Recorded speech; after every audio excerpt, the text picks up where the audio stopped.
प्रधानमंत्री college of excellence शहीद भीमा नायक शासकीय स्नातकोत्तर महाविद्यालय बड़वानी के स्वामी विवेकानंद करियर मार्गदर्शन प्रकोष्ठ द्वारा भारत बौद्ध नाम का विषय पढ़ाया जाता है, जो वैल्यू एडेड कोर्स के अंतर्गत आता है।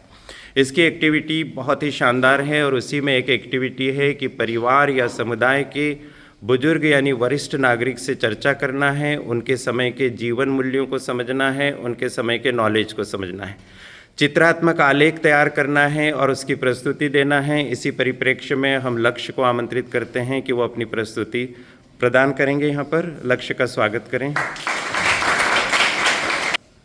तो भारत बौद्ध के अंतर्गत जो गतिविधि उसमें लोग से संवाद एक सेकंड गतिविधि हमें बताई गई थी, जिसके अंतर्गत हमें किसी समुदाय या परिवार के बुजुर्ग से उनके जीवन मूल्यों को समझना था। जिसके अंतर्गत हमें ये जानना था कि पहले के जीवन में वो किस प्रकार से जीवन यापन करते थे और आज उनमें क्या परिवर्तन आ गया है आज के समय में और उस समय में। तो मैंने इस गतिविधि के लिए मेरे परिवार की दादी जी जो 63 वर्ष के हैं उनसे संवाद किया। उन्हें मैंने बताया कि हमें कॉलेज की तरफ से गतिविधि दी है, तो आप अपने जीवन मूल्य के बारे में बताएं, आप कैसे जीवन जीते थे, आपके बचपन के बारे में बताएं, उस समय आपने क्या क्या सीखा आपके बड़ों से, वो मुझे बताया और मेरे जीवन में भी वो काम में आएगा। तो उन्होंने मुझे सबसे पहले ये बताया कि पहले के समय में लोग बुजुर्गों का सम्मान करते थे, जो आज के युवाओं में नहीं देखा जाता।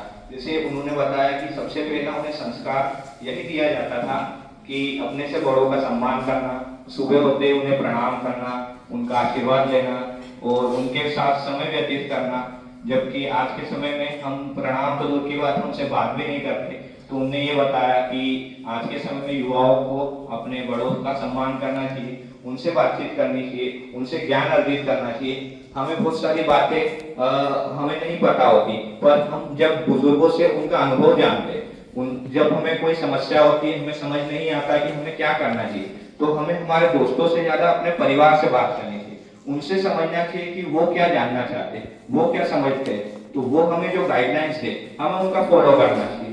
जबकि हम क्या करते हैं, हमारे दोस्तों से बात कर लेते हैं, परिवार से बात छुपा लेते हैं और आगे चल के वो जब परिवार को पता चलता है, हमारे मम्मी पापा को पता चलता है, तो उन्हें उस बात का दुख होता है। तो हम हमारे परिवार को सब बातें बताएं, उनसे ना छुपाए, क्योंकि आजकल बच्चे बहुत सारी बातें अपने परिवार वालों से छुपाने लग गए।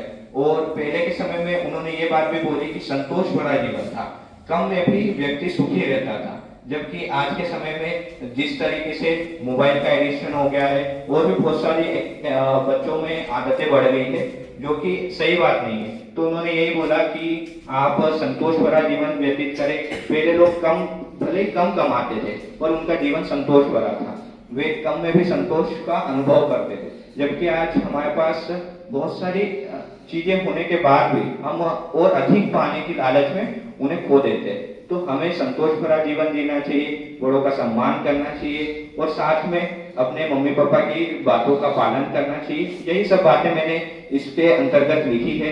भूमिका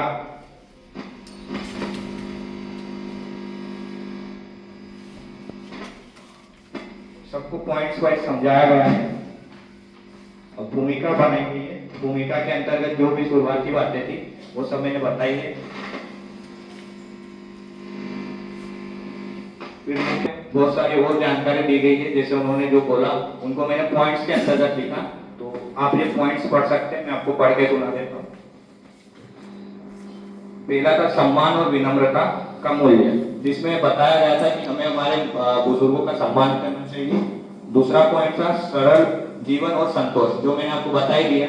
और तीसरा था लोक ज्ञान और घरेलू उपचार। घरेलू उपचार का मतलब जैसे कि आज के समय में हम कोई भी बीमारी होती है तो डॉक्टर्स के पास चले जाते हैं, पर पहले के समय में जो छोटी मोटी बीमारी होती, सर्दी खांसी बुखार, तो उसके लिए बहुत सारे उपचार होते थे, तो उनसे ही सही हो जाते थे। जबकि आजकल मेडिसिन का बहुत सारा साइड इफेक्ट्स भी होता है। तो इसके लिए उन्होंने बताया कि आप अगर घरेलू उपचार को ज्यादा मान्यता देंगे तो आपको बॉडी को साइड इफेक्ट भी नहीं होगा और आपका शरीर भी ठीक रहेगा। तो उन्होंने ये पॉइंट्स बताया, तो मैंने ये पॉइंट्स भी लिखा। तो आप भी अपने अनुसार ऐसा बना सकते हैं, आप बातचीत करें और लिखें। जैसे मैंने चित्र बनाए हैं, चित्रों द्वारा समझाया, वैसे आप चित्र के द्वारा भी समझा सकते हैं। धन्यवाद।